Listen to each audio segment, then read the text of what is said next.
post the stars right now. I'll post the stars around me of the series so far. All right, so next is Queen of Shadows. I see another wyvern back there. And a big old castle. Let's see. All right. Oh. Shoot. Ow. All right. No masters, no limits, no regrets. Selena Sardothian has embraced her identity as Aelin Galathinius, Queen of Terrasen. But before she can reclaim her throne, she must fight. She will fight for her cousin, a warrior prepared to die for her. She will fight for her friend, a young man trapped in an unspeakable prison. And she will fight for her people, enslaved to a brutal king and awaiting their lost queen's triumphant return. Everyone Aelin loves has been taken from her. Everything she holds dear is in danger. But she has the heart of a queen, and that heart beats for vengeance. In this fourth book in the #1 New York Times bestselling Throne of Glass series, no one will escape the queen's wrath. Packed with brooding glances, simmering sexual tension, twisty plot turns, lush world building, and snarky banter. Blessed. Each page teems with fierce intensity, romantic tension, and propulsive suspense. USA Today. This looks good. Dang it, I really wanted Rowan though. And he didn't come back with her. He didn't come back to Adderlyn with her. He stayed in Winland. Maybe there will be another man I like better in here. We'll see. We'll see. But yeah, I'm excited.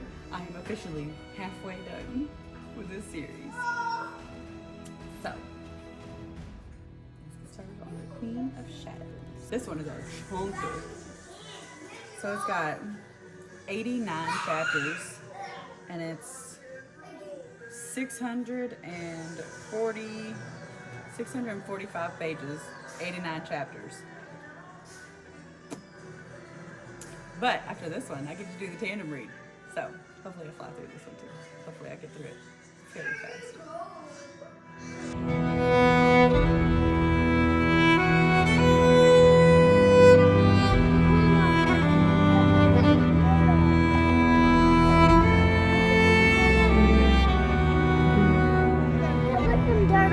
Got some dirt on you? All right, good job, buddy.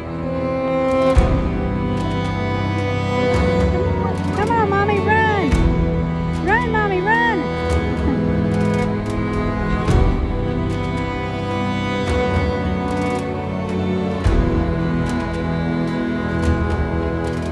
Woo-hoo! Good job, Mary!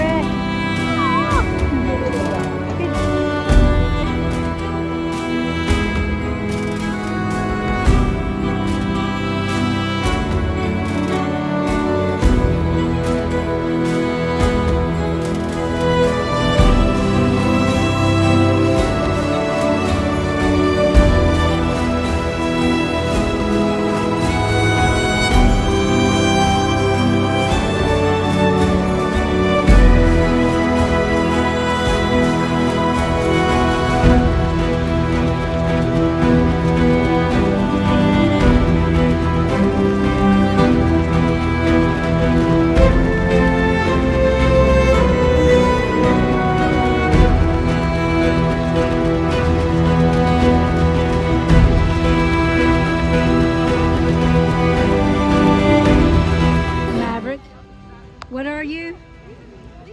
Cowboy. What? You're a cowboy? Okay. What's Merritt? A cowboy. What's Mommy? A cowgirl. Right. What's Memo? Cowgirl. Good job. Cowboy, cowgirl, cowgirl. Okay, I'm gonna get a picture of my friends are going. Happy birthday, dear Maverick. Happy birthday to you. Slow down. Slow down. Yeah, get closer. Come on, man.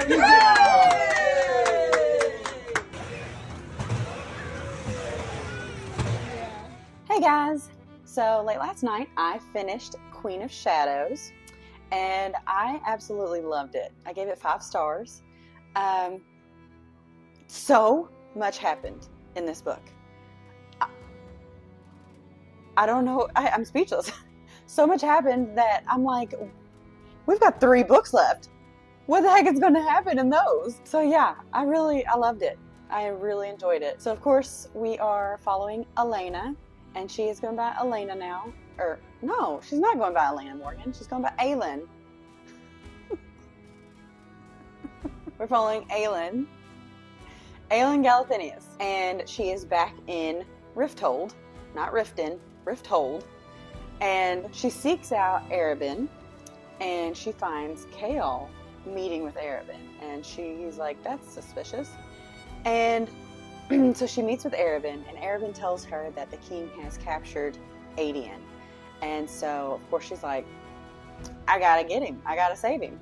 And so the first quarter of the book, I'd say, is her planning with Arabin and KoA and Nezrin, planning to save Adian from the king. Dorian still has the collar on and has the Valg prince inside of him, so he can't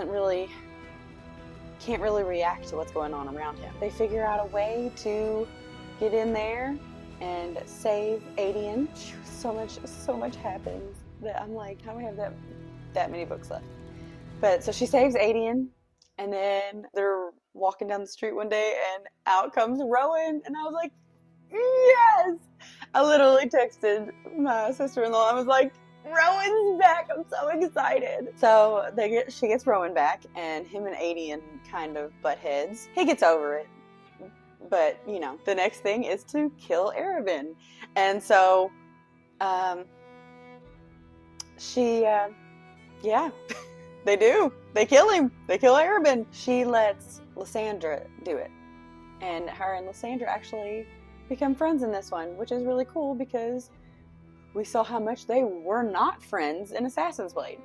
And so it's good to see. It was good to see Lysandra and figure out what she was, which was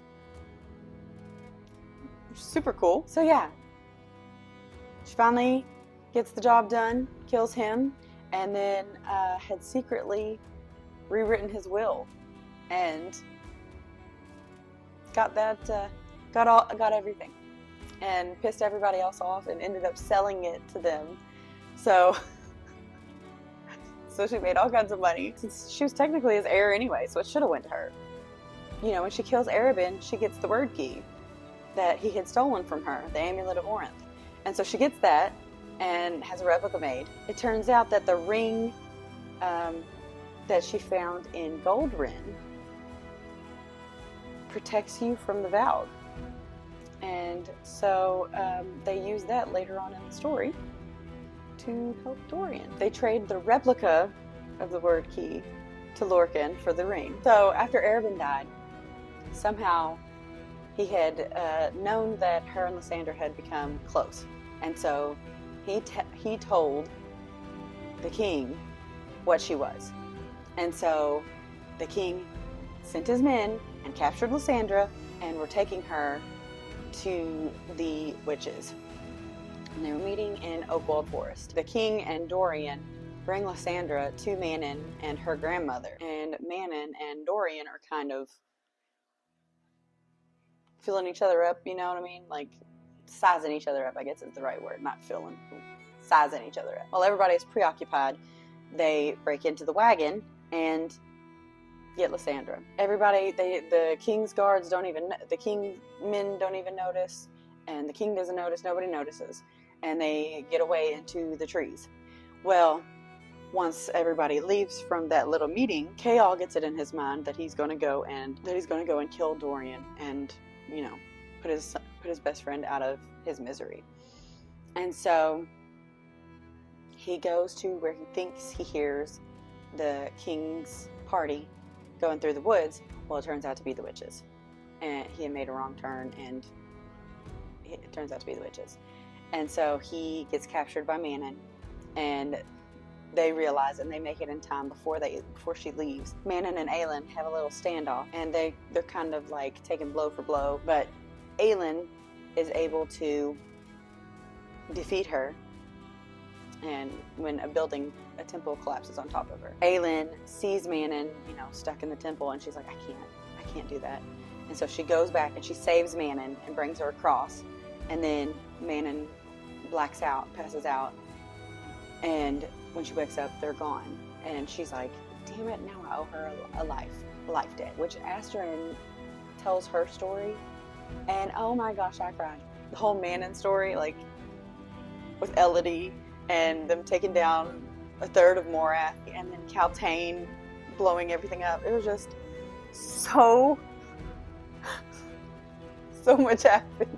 One thing at a time, Morgan. Okay, so while Aelin and KoA are going in to see the king, the Adian and Rowan are going in the sewers to take down the clock tower and bring back magic. Doesn't go to plan. Things don't go to plan. He was supposed to blow the clock tower at noon, but he's fighting all these word hounds. He couldn't set the fuse. And so she's having to fight the King of Adarlan. Her and KoA are having to fight the King of Adarlan and Dorian. And so Aelin takes off running, and Dorian chases after her with his magic. And KoA stays to buy her time to face the King of Adarlan. And the King of Adarlan, him and the King of Adarlan fight, and Dorian and Aelin make it to the top of the glass tower and fight. Long story short, they're able to blow the clock tower. She gets her magic back. She's able to fight against Dorian. She slips the ring on his finger, and it basically kills the prince that's in him, the vowed prince that's in him. And he's able to, with the ring, he's able to get the collar off. So Dorian's back. Aelin is able to fight all the darkness out of the king. And so he crumbles right there in front of them, and he's like telling them why he did this. Dorian gets so upset that he ends up crashing the whole of the glass castle. And he's like sending glass everywhere. And she ends up putting up a wall of her fire, and the glass just hitting her fire, and it, of course, melting and becoming a big giant glass wall. And since they had freed magic, Rowan was out there and was able to use his magic to slow their fall. So much happened in this book. I'm like, every chapter I was like, ah! I just kept reading. I just had to keep reading. So yeah, and then we see their quiet moments after, being healed and dealing with their aftermath.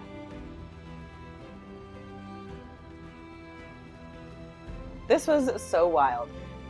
One thing that I want to say is I feel like Sarah J. Maas is like, it's not slow in the beginning. I guess it is. It's kind of like slow in the beginning, and then medium in the middle, and then the end is like, washa, washa, washa, washa. I didn't realize it as much in ACOTAR, but I feel like with all the books that I've read so far, it's been that way. It's like in the beginning, I really gotta think to like, I really gotta sit down and say, I'm gonna read and get through it. And then by the middle, I'm like, okay, this is getting good. And I start reading faster. And then in the end, I'm like, ah! Read like gobbling it up. Like, ah! So, I don't know. I kind of like that. But I kind of don't. I kind of like that, but it does kind of feel like I'm like, whiplash. Does that make sense? I don't know. I don't know if I didn't notice it as much in ACOTAR because there's less books. But now I'm like, I'm noticing a pattern. One thing I forgot to say about Queen of Storms is I was so mad that there was no romance. Her and Rowan kissed only like twice. And I was so mad when he said, don't touch me like that. And I was like, I texted my sister-in-law, I'm like, if they don't kiss in this freaking book, I'm gonna be so mad. But they did, they kissed. But that is the one thing I will say about this series is that, like, I love my romance. I love romances. And so there's not much romance. It's mostly fantasy with a little bit of romance. Not sprinkled in. Just, there was, in Crown of Midnight, she, lost it to KoA. And then, but like all the rest of the books, there hasn't been anything. There was a little bit of romance in Throne of Glass, where she kind of like made out with Dorian a little bit. And there's a little bit in Assassin's Blade where she kind of made out with Sam a little bit. But there's like no intimate scenes at all. And so I'm feeling I'm missing that right now. So maybe an Empire of Storms, since this is Aelin's story. Because her and Rowan were kind of being, flirty and stuff towards the end of Queen of Shadows. Maybe Empire of Storms, I'll scratch my itch. But we'll see. Queen of Shadows, highly recommend. It was so good. I loved it. But now, it's time for the tandem read. I'm so excited. Ah! All right. I'm sorry, I keep screaming. It is time for the tandem read. All right, so it is Empire of Storms. Let's see. So pretty. These covers, I swear. And Tower of Dawn.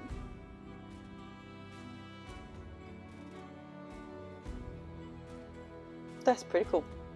I love these. I love these covers. These are so beautiful. So these two books, if you don't know, these two books are technically taking place in the exact same time. Period. So instead of reading a whole book and then rewinding and reading a whole nother book that's taking place at the same time, you read both of them and you flip back and forth as they go through their story, which I think is a pretty cool. I wish more authors did this.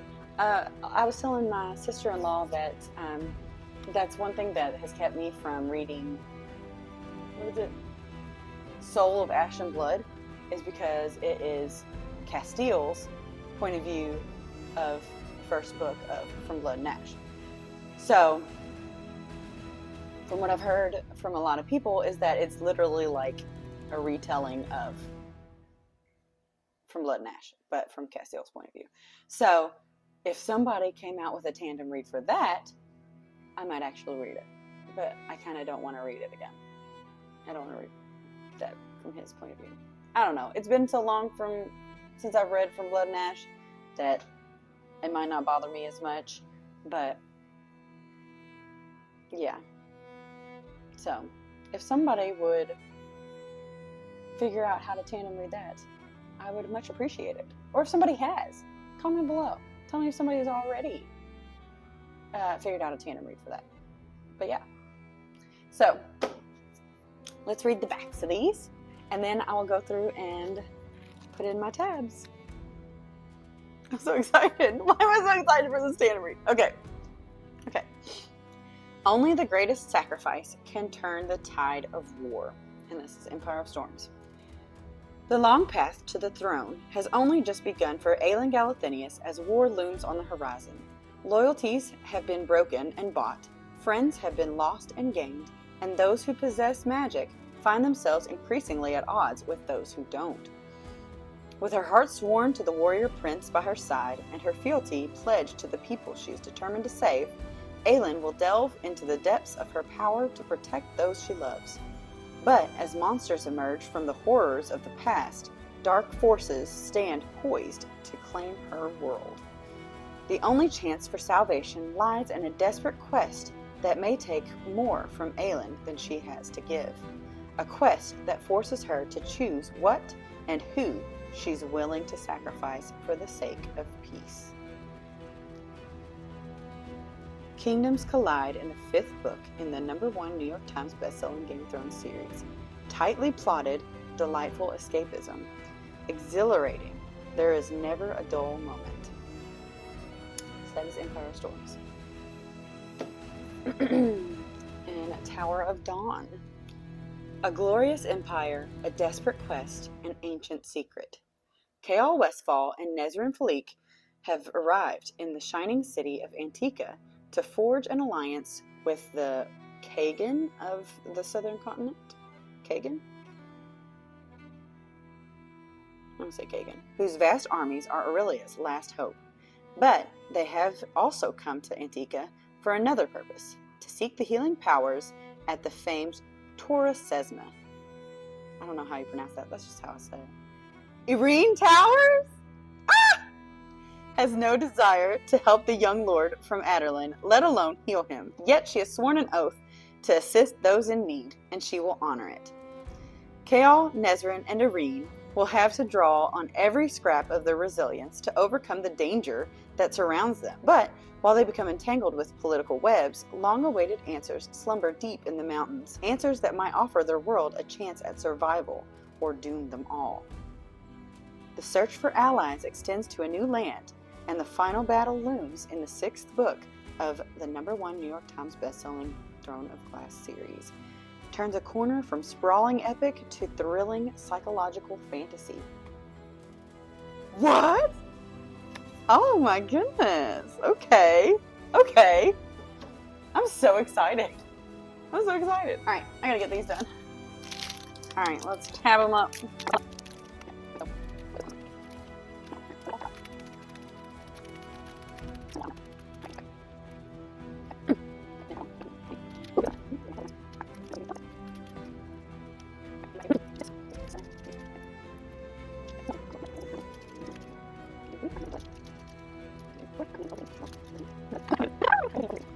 Alright, there's all of...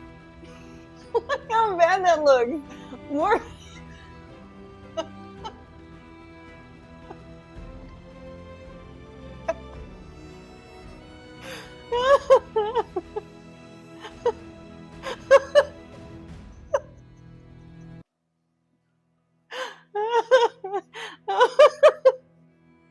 How do people make it look pretty?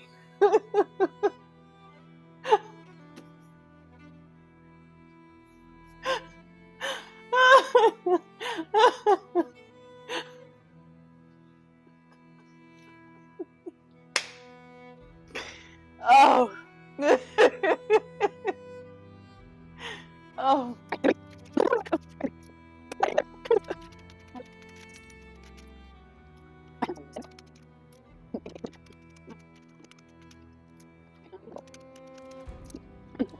Okay. There's how we're done. It looks just as bad.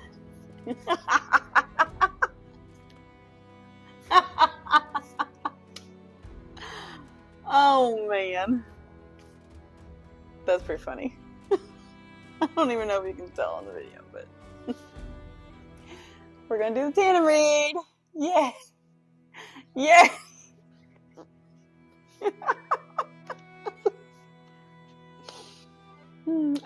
One thing I do like is that my colors match both the covers. I like it. Okay, so I have started Empire of Storms, and wow, this book is just jumping right in with some action. The lords in Terrasen didn't want to accept Aelin. Oh, so mad. And now Rifthold is being attacked by the wyverns.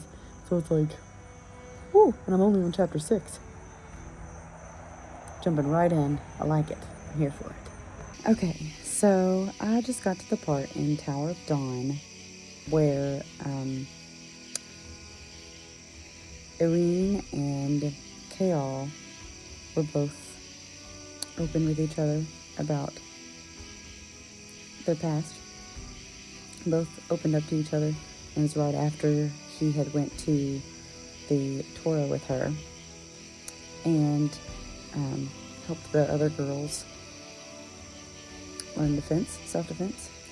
And I thought that whole thing was just very well done. I was a special education teacher, and that was what happened with KoA was something that we talked extensively about with our kids with special needs. And it was, including them in the conversation, including them in, any decisions and stuff like that, making them feel like a person. And, that's kind of what Irene didn't do, is she made him feel like a case and not like a person. And that's a big thing with a lot of special needs. My belly is growling. But that's a thing with a lot of special needs people. Like that's a lot of their experiences. And so I thought that was beautiful. And, that he actually told her about it and was like, you made me feel like I'm not a person. You made me feel bad. I didn't like how you treated me. And so it was also a learning moment for her. But then I also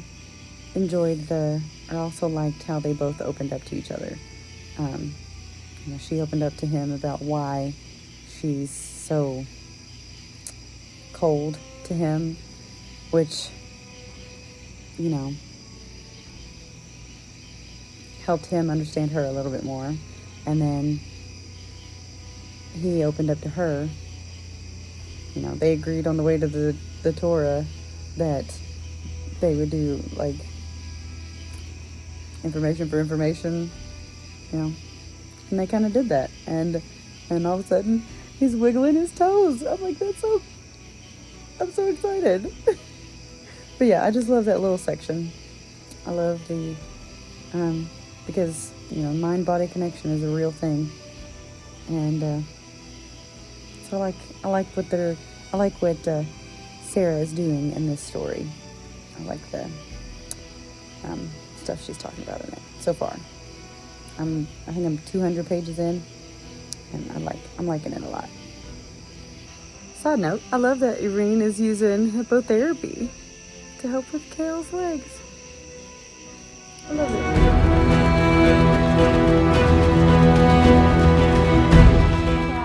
So I finally finished Empire of Storms and Tower of Dawn, the tandem read, and I absolutely loved both of them.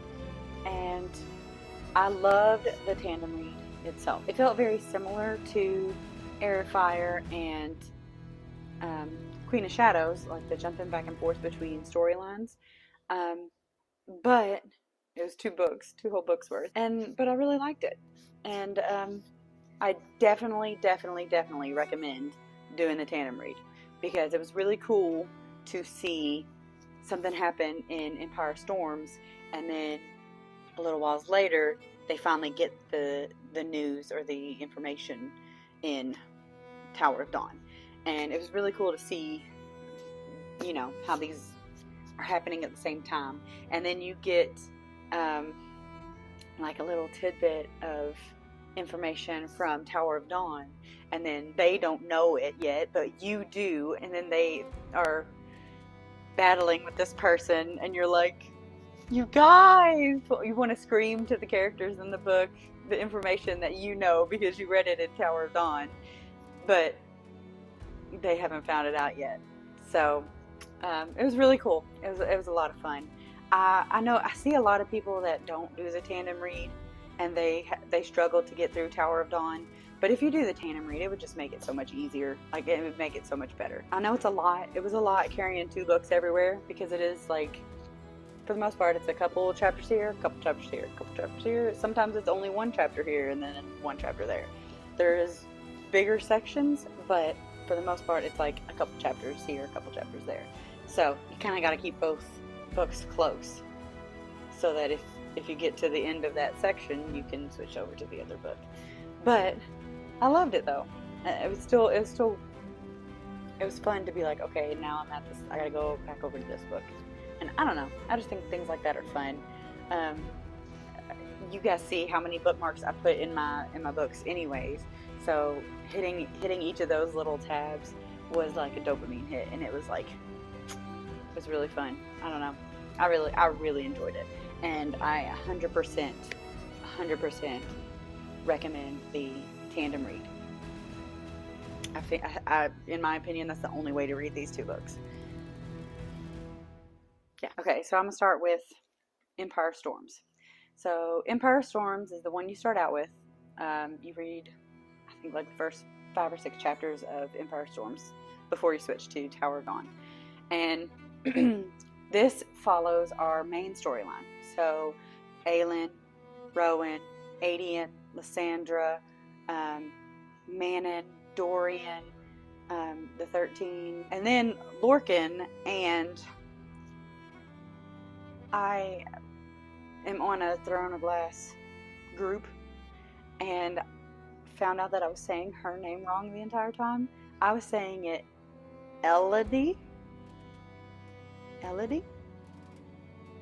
but evidently it's Allied, like alive, but with a D, Allied, and it's really hard for some reason. I guess because I had already put it in my mind that her name is Elodie. It was really hard for me to switch to Allied, and I texted my sister-in-law about it, and I was like, "How did you pronounce her name?" And she said Allied, and I was like, "Dang it, I just But so it follows all of them, and Aelin tries to go back to Terrasen and ends up having a meeting with the other lords of Terrasen, and basically gets put in her place. You know, they're like, "You've been gone for 10 years. You had 10 years to come back here, and you think you're just going to take over the place? No." And evidently it was her uncle's lover, and he was a dick. I did not like him at all. I was like, man, good job, Aelin, for not killing that man right there, because I would. He was being so just, I don't even know what the word would be. Just hateful. It's hateful, and he got on my nerves. So,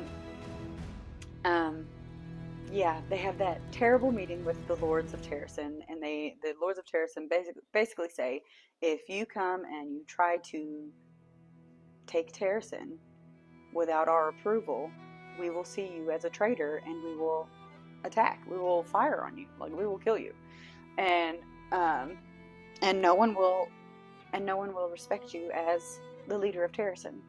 So if you want to be the Queen of Terrasen by your right, you've got to go and get us some allies to fight this war, because alone we're not going to be able to fight Morath and Erewhon. So reluctantly, Aelin takes it and decides, you know what, I'm going to show you the allies I can get you. And so she does. And at the same time, Allied is trying to get to Terrasen to take what Kaltain, the word key that Kaltain had given her, and just trying to join back up with her queen. And so she's traveling, and then she discovers Lorcan is following her, and so they end up teaming up together to face some Ilkins. They accidentally run into each other right as the Ilkin are about to attack. He's like, if you want to live, you gotta come with me. And she does, and they end up teaming up and try to make their way to Terrasen. Kaltain told her to find Selena, and Lorcan knows that Selena and Aelin are the same person, but he doesn't tell her that right away. I really enjoyed their storyline. I don't know. I really love some, they're not enemies to lovers, but reluctant. I like reluctant men, men who are reluctant to love, and then they just can't help but fall in love with a girl. I love it. I eat that shit up. I love that. And that's kind of what that was, is he was like, I don't do that stuff. But he ends up falling for her, and I'm like, I love it.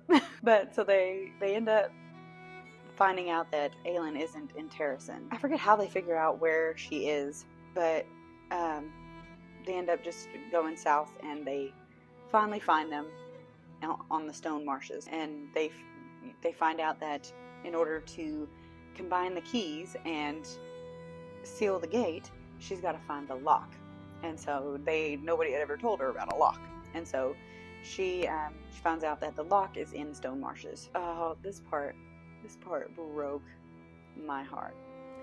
So Maeve kidnaps Aelin, and doesn't just kidnap her, she has her whipped. And oh my gosh, and like, if you know, that's one of her things, like one of her biggest traumas in her life is her whipping, and the scars on her back and stuff. Her being whipped in Endovir really scarred her mentally and physically, and that's why, like, she saw that when in Air Fire, when Maeve was about to whip Rowan, and Aelin was like, no. So she knew that was, you know, very traumatic for her, and so she has her whipped again and puts her in an iron box, in an iron mask, and iron chains, and takes her. We don't know where. She just is gone. Oh, the sadness in Rowan. Oh, I forgot. So the sadness in Rowan really hits harder now, because we find out that they were actually mates. Yeah, Maeve made him think that first girl was his mate in order to try and keep Aelin from, like, bonding with him and finding him, and, you know, realizing that they are mates. I'm like, how evil can you be than to, like, trick somebody into thinking they're mates with somebody else so that they can't find their true mate? Like that. Oh, I knew it all along. I knew it. And then we find out that him and Aelin married in secret, and then that's where it leaves off. Yes, 5 stars. I love this. Okay, so now Tower of Dawn. So Tower of Dawn follows KoA and Nezrin as they go to the southern continent to try to find a healer who can heal his spine. So if you remember in Queen of Shadows, after the glass castle shattered and the big battle with the King of Adarlan, KoA lost control of his legs, and he had a spine injury and could not walk. So they travel to the southern continent where the ToD SPOILERS is, which are magical healers. And so they get there. They are royal guests of the royal family, and end up staying in the palace of the royals, of the Kagan of Antica. That's what it is, the Kagan of Antica. And yeah, it turns out his healer is Irene Towers, who we met in Assassin's Blade. So don't skip Assassin's Blade. KoA is being healed by Irene, who is the heir apparent of the healer on high of the ToD SPOILERS. They both have a lot of psychological wounds that need healing, as well as physical healing. And Irene figures out that the more that he heals his psychological wounds, the more that she can heal his spine. And it turns out that there's like a darkness on his spine that is like feeding off of his like self-deprecation and his it's wanting to keep him in his depression, and you know, that's what keeps him from walking. And so they kind of heal each other in the process.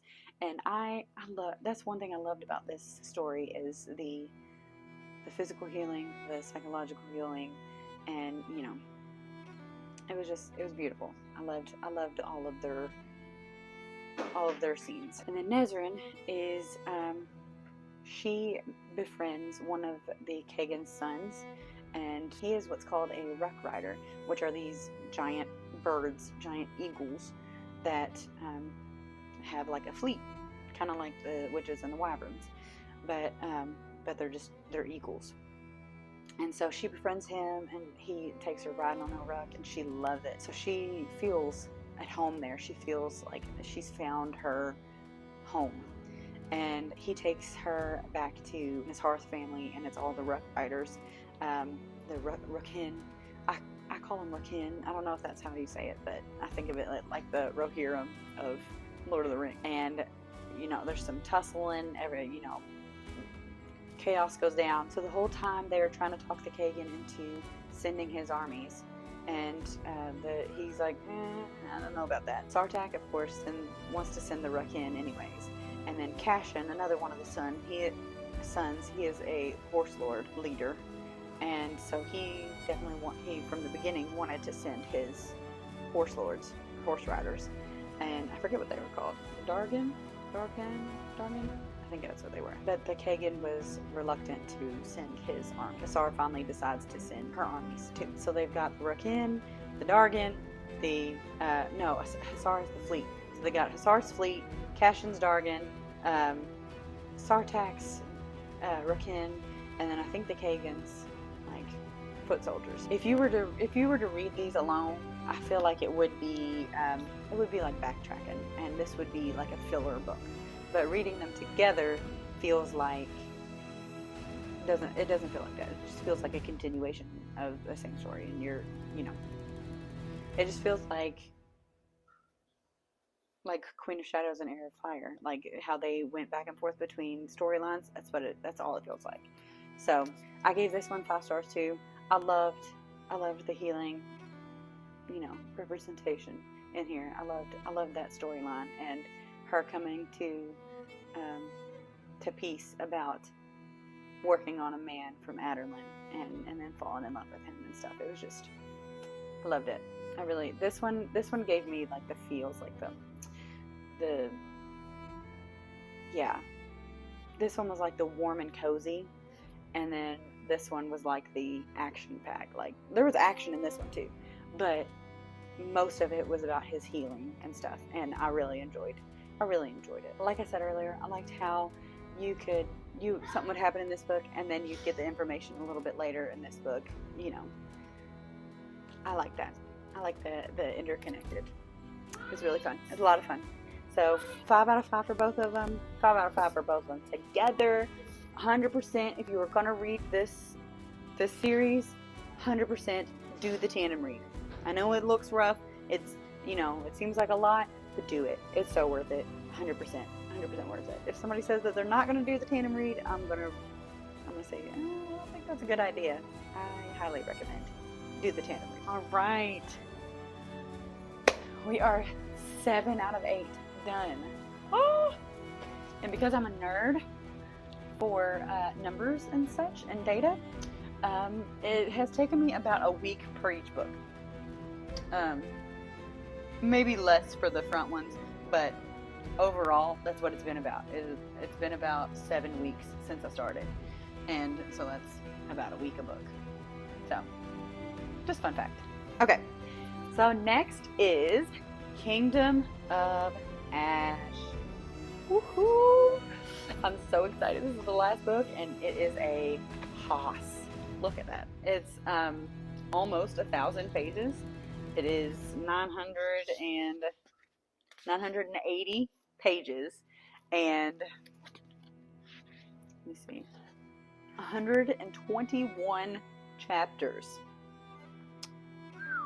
Nice. So it says, together they will rise, or together they will fall. Aelin Galathynius has vowed to save her people, but at a tremendous cost. Locked in an iron coffin by Maeve, the Queen of the Fae, Aelin must draw upon her fiery will as she endures months of torture. Oh no.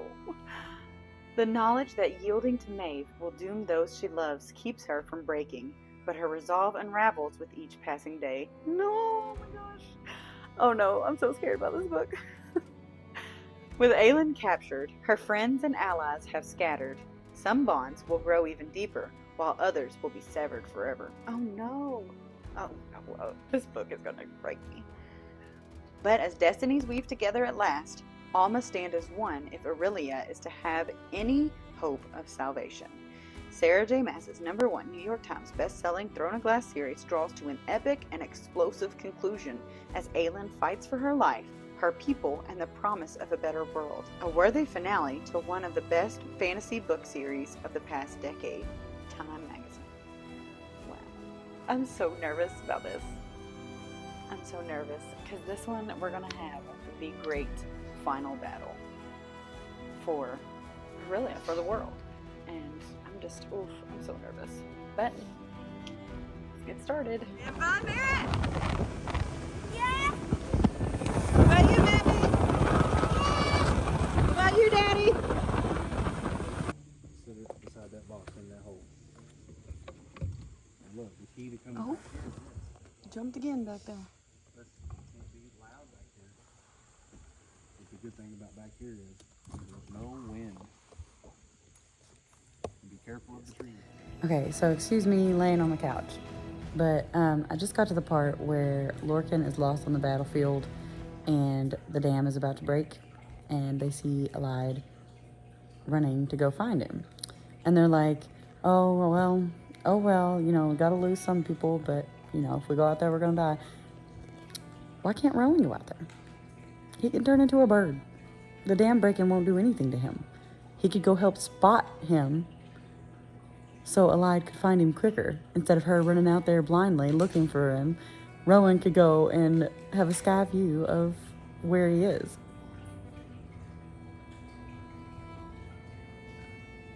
I don't like it. I feel like Rowan should help. I love my cheering section. Can you see him back there?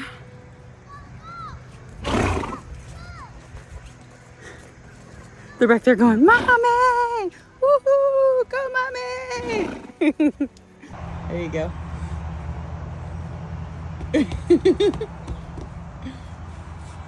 Whose muffin was on the couch?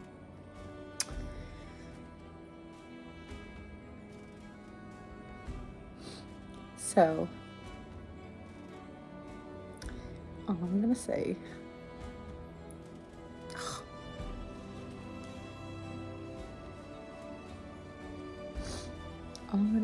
is the 13. I think that's all you need to know. So excuse my messy hair and rough look. So last night I read about the 13 and was so sad about that. And then I kept reading and I read about her sealing the gate, and I texted my sister-in-law and I was like, did she lose all of her magic? And she was like, yes, she lost it all. And so I'm like, it just completely took the wind out of my sails. I don't want to finish it. I don't know why. I don't like that. I don't like it at all. I don't like it. Because everyone's still there. Maeve is still there. How are you gonna... I'm so irritated. It like makes me not even want to keep reading.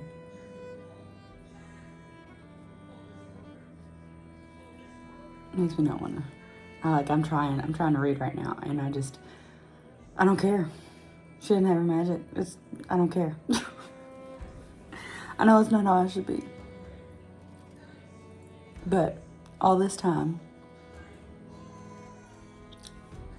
magic is in this world for a reason. I want her to use it. I want her to have it. I'm so mad. I don't know what's wrong with me. Hey guys, so I finished Kingdom of Ash,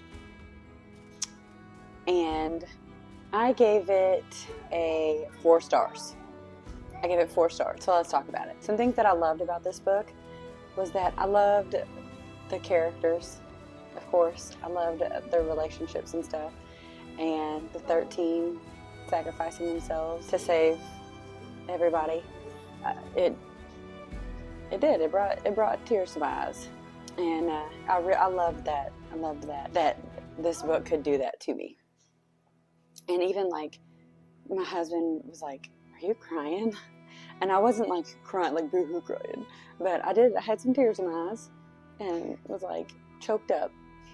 And I was explaining to him that I'm very much a character driven reader. I love like the character relationships and character growth and character development. I love that stuff. And we've been with those characters for they showed up in Air of Fire, so we've been with them for five whole books, and for them to sacrifice themselves like that was a big deal. I also really loved the oppression and the heaviness and the tension that every time it went back to Adian and Lissandra's POV, you felt the hopelessness and the despair, and going back to them, I always had to take a deep breath before I read their chapters or their sections, because it was just, I was like, how are they going to get through this? Some things that I didn't like. I think this is the first book that I really have things that I'm like, I didn't like this, and maybe it's because it's the end book, but I didn't like the whole gods thing, and I understand that was the plan, was to send them back and stuff, but I hated the whole message toward the end of screw them gods, we didn't need them anyways, and we're better off without them. It was just what message are you trying to send here, Sarah? From what I understood in Empire of Storms, whenever the whole plan was told to her or whatever, the way I understood it, the way I took it, was that these were beings that weren't gods. That, people worshiped them, but they weren't really gods. That's why they couldn't be helping these people. And they were just beings that wanted to go home. And, I thought that, the other gods were the actual gods of Aurelia. And that these ones weren't actual gods. They were just beings that were brought here, or were trapped here. And her sending them back was just sending them home. It was a grace that she gave them, a peace that she would give them. And I don't know, I just didn't like that. I didn't like that at all.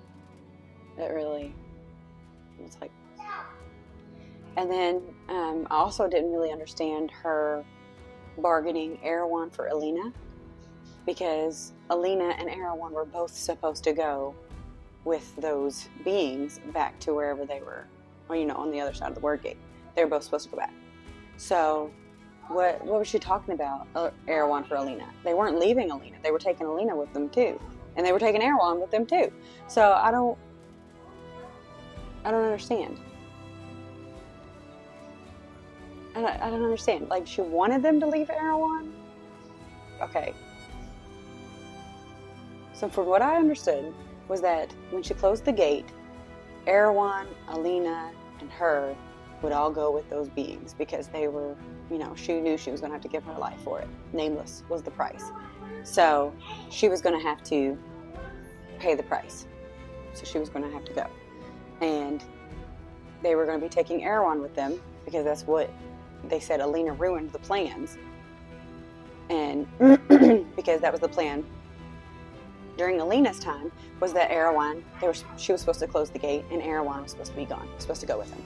Okay, cool. Alina cheated, she stole the keys and trapped him, but didn't do what she was supposed to do. And that's why they said, okay, well, guess what? Now you can't spend your life in this afterworld with the love of with your mate. You have to go with us. And so Erewhon and Alina were supposed to go through the gate, be locked out. And that's why Gavin was upset, because he wasn't going to be able to see Alina in the afterworld. And that's why the whole thing was that it was going to take care of Erewhon too. And that's why everybody was mad at Aelin when she came back and she said that. So I don't understand. I don't get that. I don't know. Maybe I'm just thinking too much about it, but it doesn't make any sense to me. That kind of took some points away from me as well. And then another thing I didn't like was that they keep calling Irene Towers, even after KoA said, "This is my wife." Like, call her by her name.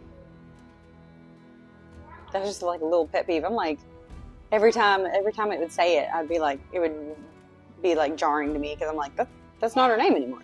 They made a point of saying she's not Irene Towers anymore. She's Irene Westfall. and you know, it's kind of like, you know, the other characters made a point to say like, oh, lady or lord, you know, like they made a point once that person was appointed to that, once it was recognized, they started to call them lady or whatever. And so I'm like, why is Irene any different? I don't know. Another just pet peeve that I was like, And then another thing that I didn't like was Aelin losing all her magic, which when it first happened, the way that it sounded, the way that Sarah sounded, is that she lost all of it. Like every bit of fire magic, she lost it all. And so I was pissed. I was like, I don't even want to read this anymore. I forget, it was like chapter 100 or something. Like, that's about the time that she closed the gate and, you know, yay, she survived. She miraculously survived, yay. But all she's got is that one drop of water magic. And I was so mad. I was so mad because Erewhon and Maeve were still there. And I was like, what the heck is even that? Like, how is she gonna fight them? That's the whole thing, is that they are afraid of her fire. Well, and then she gets to the battle and she has a small kernel of it. Like, she just doesn't have as much fire magic. And so she's still using fire magic against them, and they think she's still got that deep will, but she's like at her bottom. But I was so mad. I was like, I was just kind of disappointed in the ending. I was disappointed in Aelin losing all of her magic. What's the point in being Fae if you don't have any magic? I guess living a long life with her mate, but still, I was like, I don't know. I didn't like it at all. And then I didn't like that it wasn't Aelin that defeated Erewhon, because I felt like we got so much, you know, build up to it, to her and Erewhon, which I know her, Maeve, you know, kidnapping her and stuff. She had a vendetta against her as well, but Erewhon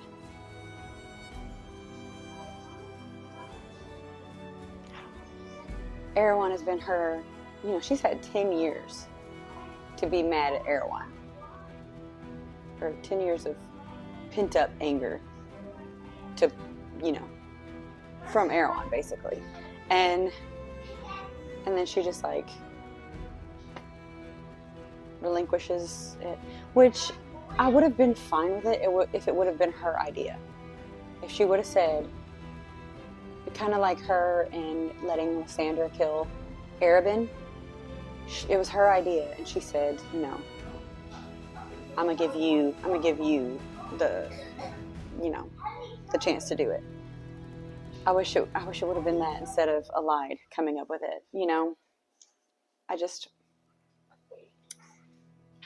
don't know. I think I might have been overhyped for this book because I joined a group and I just kept seeing everybody saying, I just finished Kingdom of Ash and oh my gosh, it was so good and blah, blah, blah.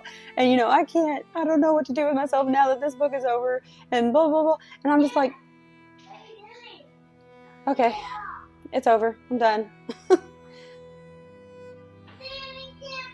And then a part of me is like, why do I feel this way? Why do I feel so meh about it? I just, yeah, okay. I also liked that they kind of made Darrow a sympathetic character. I remember I hated him in Empire Storms when he wouldn't let, or when he was being such an ass about Aelin being queen.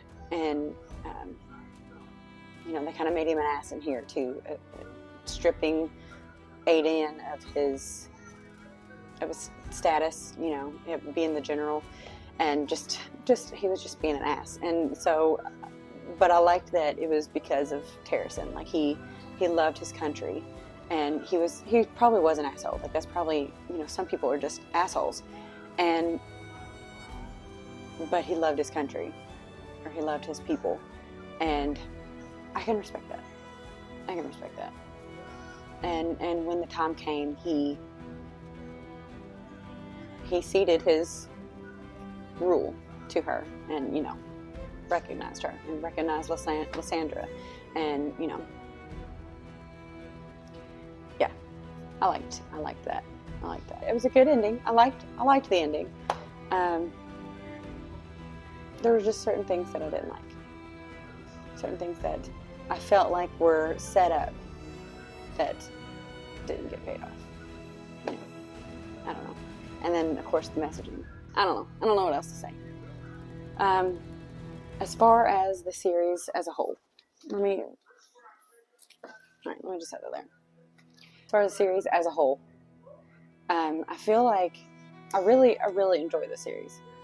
It was really good. It kept me hooked the entire time, and I flew through it. I mean, it took me maybe a month and a half, maybe, if that. Yeah, because I started in July, and it's into August now, so maybe a month and a half to read the whole thing. I feel like one thing that Sarah J. Maas is really good at is characters and character relationships. And, like, there were lots of times where I was, like, openly laughing, like, just flat out laughing at something somebody said. And, you know, I would really, like, would feel the love in something somebody said, or, like, feel the devastation, or I feel like she's really good at the character stuff, which I love. I love character stuff. But some of, like, the worldly stuff, like the world building, and, like, I don't know, I think she was good at the battles too. I feel like I could picture the battles for the most part. But, and, like, timeline wise, I felt like she was pretty good on continuity. But I feel like her strength is in characters and character relationships. One thing that my sister-in-law said is that she wished that it wasn't so many books, but I can kind of see why it's so many books, because I felt like each book was doing something else for Aelin. Like, I feel like each book had a different arc for her. Of course, Throne of Glass was our initial, like, introduction to her, and so it's just building her character, you know, at the base.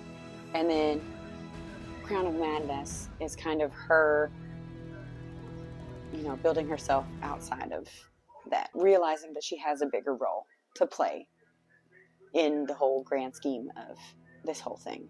And because, you know, Nehemia calls her a coward, and, you know, after Nehemia dies, Aelin still has that in her heart where she remembers Nehemia calling her a coward.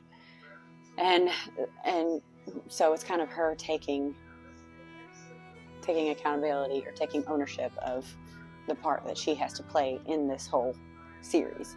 And then Assassin's Blade is just, you know, her being a petulant teenager and being, you know, kind of put in her place, and I guess not put in her place, but realize that she's got some maturing to do, you know, when she goes to the Red Desert, and when she ends up in having to go to Endovir and loses Sam and stuff like that. Those are all very, like, things that are going to make you mature a lot faster. And so I think that's what Assassin's Blade did. And you know, Air of Fire is her accepting her fae side and her magic, and the people that she had lost and couldn't help and couldn't save and stuff. And so it was very much dealing with her trauma. And then, of course, Queen of Shadows is coming back and stepping into that role, like her leading a group of people. And, you know, in that book, she does a lot. They keep yelling at her for not telling them her plans. And, like, they're like, okay, that worked, but we wish you would have told us so we would have had an idea that, you know, this was going to happen or whatever. And so it's really her learning to not, it doesn't have to all be on her, you know. She can rely on somebody else. She has to, you know, she's got a court now. She needs to delegate. And then Empire Storms was, you know, again, she gets put in her place. Darrow tells her, you ain't queen. You're only queen by blood. But where have you been? You've been gone for 10 years. Why are you here?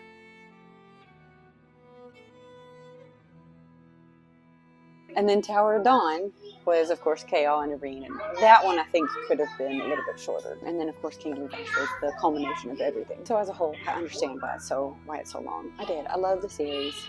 I would recommend Assassin's Blade 3rd. I think that is the best place for it.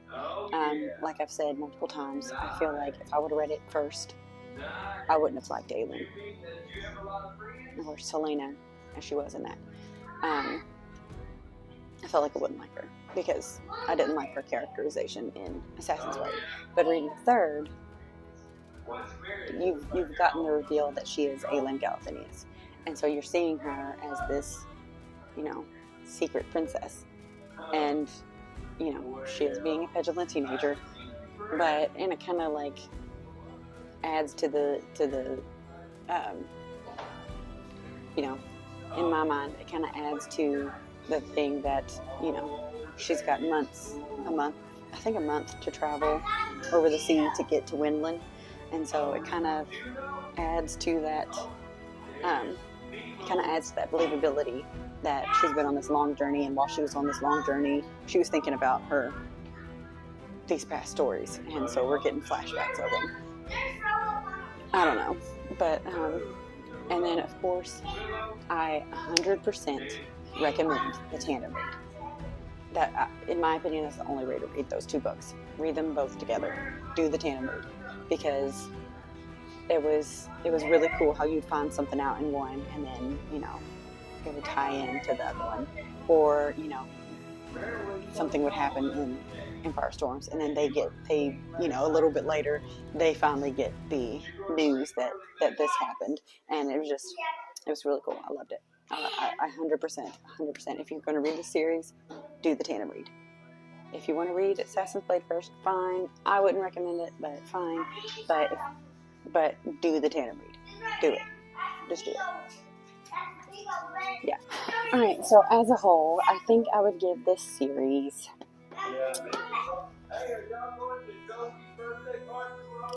overall. I think I would give it maybe a 3.5, 4 stars. Because I did love it. I did enjoy it. I had a lot of fun reading it. I loved these characters. I loved, you know, their relationship. I loved the world. I did. I loved it. But I do feel like ACOTAR was better.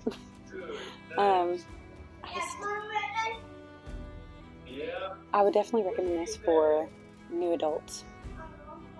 Yeah, young adult, new adult. There wasn't a lot of smut in this. I feel like maybe a scene or two. But yeah, it was a lot of fun. As a fantasy series, I think it was pretty good. Of course, like I said, like, the continuity was pretty good. The world was pretty good. Battles were pretty good. 3.5, 4 stars. Not quite 5. Not quite 5. I don't think I would give it a 5. But it was fun. I think I'll say a solid 4, because it was fun. I loved Aelin. I loved Rowan. I loved KoA and Irene and Dorian and Manon and the 13 and Fenris and Lorcan and Alide, and I loved all the characters. I did. I don't think there was a single character that I was like, ugh. You know, I feel like there's always one character in every book that's like, oh, I really don't care about this person. But really, I loved everybody. So, yeah. Do I recommend this series? Yes. Yes, it was fun. It was a lot of fun. I recommend everybody read it. It was really good. I'm glad that I read it. I am glad that I read it. I do think, yeah, I'm glad that I read it. It was good. I really enjoyed it, and I love that it's a completed series. Like there's nothing else coming out about it. It's just what it is. They're happy. Living in a really. So yeah, I would 100% recommend it. I don't know what else to say. So that is all I have for you guys today. I hope you guys enjoyed this reading vlog of the Throne of Glass series. I thank you for watching this long. I know the first part was a long one, and this is a long one, and I think I'm gonna put them together and make it a super duper long one. Like, comment, subscribe. Like this video if you like this video. Comment below if you read Throne of Glass. Your thoughts on the series or the reading order, or any of the other thoughts that I had. Subscribe for more content from me. And until then, God bless you. Happy trails. Bye.